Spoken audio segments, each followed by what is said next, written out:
السلام عليكم، مرحبا بكم في فيديو جديد. كنتمنى ان شاء الله الفيديو تاع اليوم يلقاكم في احسن الاحوال باذن الله. بالنسبه اليوم غيكون اقتراحات ديال لا طارت ديال المشماش، ولكن عطيتكم اقتراحات اخرى معها، يعني بنفس العجينه ديال واحد لاباط اللي صابلي اللي كتجي خطيره، كتجي لذيذه، وحشوات كذلك مختلفه. يعني طارت ديال المشماش يعني بطريقه جديده بالكرامبل، وكتجي كذلك رائعه في الشكل ديالها وفي المذاق كتجي خطيره، كتجي لذيذه. يعني غنعطيكم ثلاثه الاقتراحات بعجينه وحده. كنتمنى ان شاء الله الفيديو ينال استحسانكم، وإلا عجبكم كيف العاده ما تبخلوش علينا باللايكات، لان اللايكات هي اللي كتعاون لي فيديو. بارطاج وخليو لينا تعاليق محفزه. ندوزو اول حاجه هي لاباط صابلي. عندي هنا 200 غرام ديال الطحين، وعندي هنا 100 غرام ديال الزبده، يعني خدمت انا غير بالمارغرين، وعندي 90 غرام ديال سكر سنيده، وعندي 25 غرام ديال اللوز، بودره اللوز. كنضيف واحد شويه الملح، وكان المهم يعني كنرملوها. بالنسبه بغيت تخدموا بزبده حيوانيه خدموا بها، يعني كتكون احسن وكتكون لذيذه، ولكن كتعدي المارغرين بغيت نستغلها، ما بغيتش نخليها. صافي يعني كنرمل مزيان هاد سميتو، كتجي هاد لاباط صابلي هادي بهاد الطريقه كتجي لذيذه. يعني فايته شاركت معكم يعني في لاباط طارطو بوم، في طارطو سيترون، يعني وفي هذوك لي طارط اللي خدمت معكم لي ميني طارطوليت. يعني بزاف ديال لي بات شاركت معكم، هذه حتى هي منهم. يعني كتكون كل مره كنخدم بواحد لاباط راه كيجيو رائعين، كيجيو لذاذين، يعني معتادين عندي. وكنبدا مره ننوع فيهم، وكنضيف يعني حتى ترمل مزيان العجينه، كنضيف واحد البيضه. صافي راه دغيا كتجمع، يعني غير بيضاء راه كافيه، يعني ما نضيفوا لا ما لا حليب لا والو.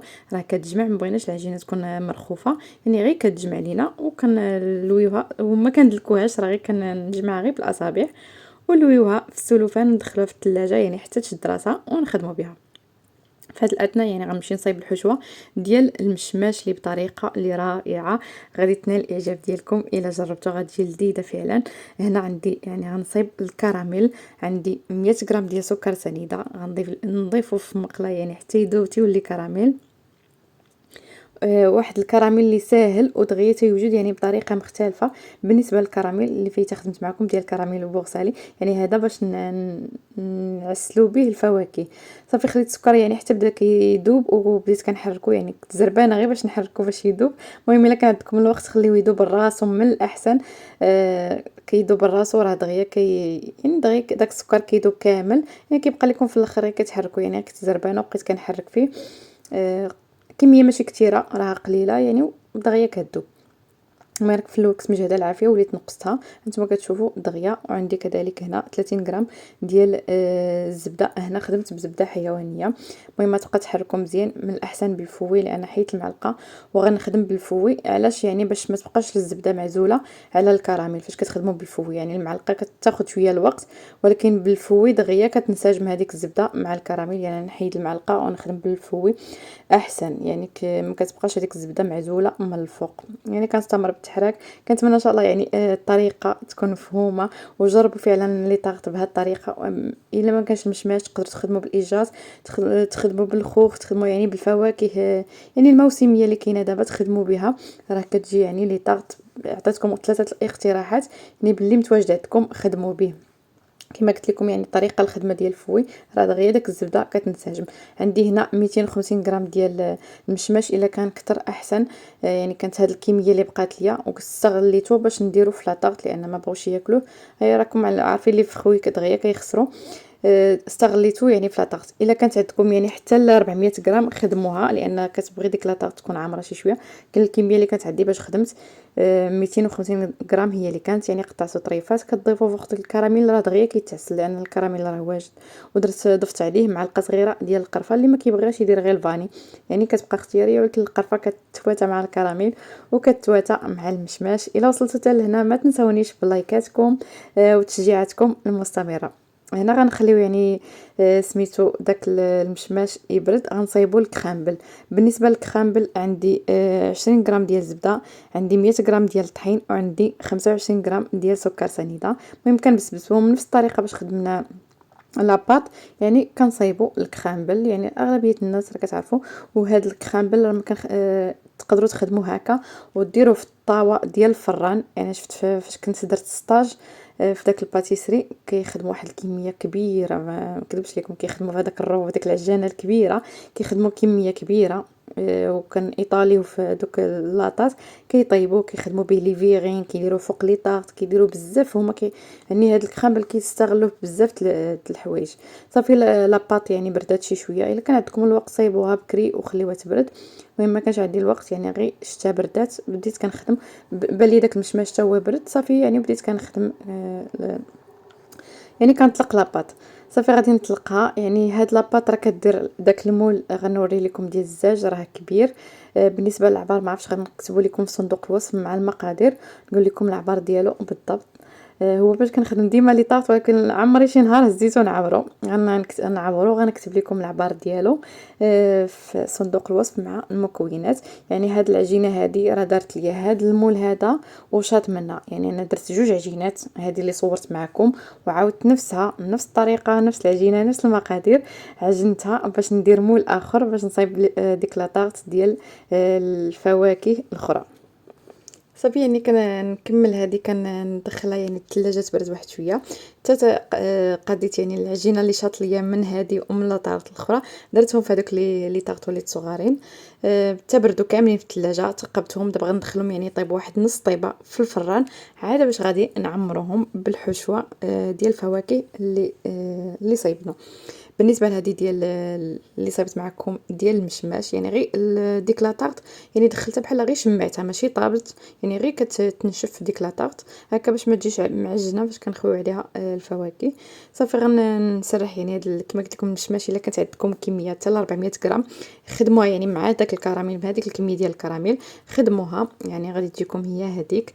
يعني الكميه كانت قليله. وهذا الكرامبل اللي صايبنا غادي يعني نوزعو من الفوق نغطي به لاطارط كامله.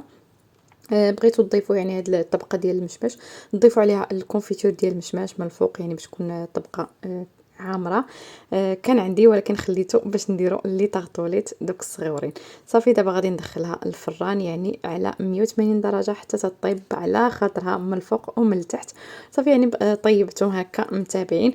وبالنسبه لهنا يعني كان عندي الكولي ديال يعني بحال سميتو ديال هاد الفاكهه هذا صايبته يعني طيبته. كانت عندي 200 غرام، درت معها 2 معالق كبار ديال النشا، درت معها يعني واحد 3 المعالق ديال السكر.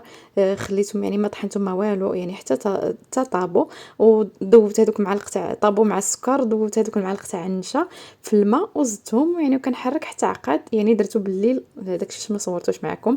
هاد الفاكهه كتجي رائعه يعني اللي متواجده ولقاها، يعني ما كتكونش متواجده بزاف، يعني كتكون في يعني في الشجر في الغابه راه موجوده، ولكن هذا العام يعني تقريبا ما كايناش والاثمنه ديالها راه غاليه. وبالنسبه لهذوك لي طارطوليت صغارين كما قلت لكم درت غير بالكونفيتور تاع المشماش. يعني هذا اقتراح الا كان عندكم يعني ما كانش عندكم شي حاجه باش تعمروهم، يعني ديروا الكونفيتور تاع المشماش وديروا هذا الكرامبل وديروا يعني في التالي ضفت ليهم ايفيلي ديال اللوز، لان الكرامبل غير اللي شاط ليا من لاطارت الثانيه ما عاودش يعني كميه كبيره. ودرت يعني اللوز ايفيلي من الفوق او الكاوكاو او اللي كان عندكم يعني مهرمش هكا ديروه من الفوق. صافي يعني ودخلته من الفران. بالنسبه ديال المشباش هي الاولى راها طابت، خليتها تبردات يعني ملي كيطيبوا حطيتهم على جنب حتى تبردوا. هذه ديال المشماش يعني خليتها تبردات زولتها من المول ديالها. راه كتزول بسهوله يعني مخدومين بالزبده راه كيتزولوا يعني بسهوله، غير كديروا واحد الطبسيل كتقلبوها وكتزول. وهذه ديال يعني هذاك التوت البري على ما اظن، اللي كيعرف سميتو كتبوا لي على ما اظن التوت البري، هنا كيتسمى لي ميوغ ولكن بالعربيه يمكن التوت البري. صافي دابا غنقطع معكم هذه ديال المشماش، واخا راه ما بردوش ما قدرتش ناكل منهم، كليت من هذيك لي طاطوليت شويه ولكن راه كانوا باقيين سخونين. وبعد دابا الحراره ما كتبردش الحاجه دغيا كتعاطل باش تبرد وما نقدرش نخشيها في الثلاجه هكا يعني باقيين سخونين. خليتهم على جنب يعني حتى بردوا. هذه كتشوفوا يعني ما كتقطعوا هذاك المشماش راه ملي كيزيد يطيب في الفران مع داك الكراميل كيزيد يتعسل كيعطي واحد اللذه فعلا زوينه كيجيب داك الكراميل معسل. فانتما كتشوفوا يعني الطبقه ديال سميتو لا طاغ جات محمره، الطبقه تاع داك المشماش كتبان وداك الكرامبل. وحتى هما ضفت لهم واحد شويه ديال اللوز ايفيلي من الفوق، يعني ديك البقيه اللي بقات ليا ضفتو رشيته من الفوق. هذا اللي طاغطو لي حتى هما اللي معمرين غير بالكونفيتور تاع المشماش. يعني هذاك الكونفيتور ماشي داك اللي كيكون سائل، هذاك اللي كيكونوا فيه الطروفه ما تخدموش بهذاك السائل. هذاك اللي تيكونوا فيه الطروفه يعني تيكون حتى هو بحال طيبتو المشماش. وهذا ديال التوت البري حتى هي كذلك، يعني كما قلت لكم راه باقي هي اخر وحده خرجتها من الفران، يعني راه باقا سخونه. ما خليتهمش يبردوا، كان بغيت نكمل التصوير تاع الفيديو ومن بعد صافي خليتهم يبردوا. كي كتجي حتى هي كيجي رائع، وهذاك التوت البري راه كيجي لذيذ فعلا، كيجي خطير في المذاق ديالو. وما جاش يعني ماشي حامض، كما قلت لكم ضفت ليه انا غير 200 غرام، ضفت لها 2 معالق تاع سكر سنيده.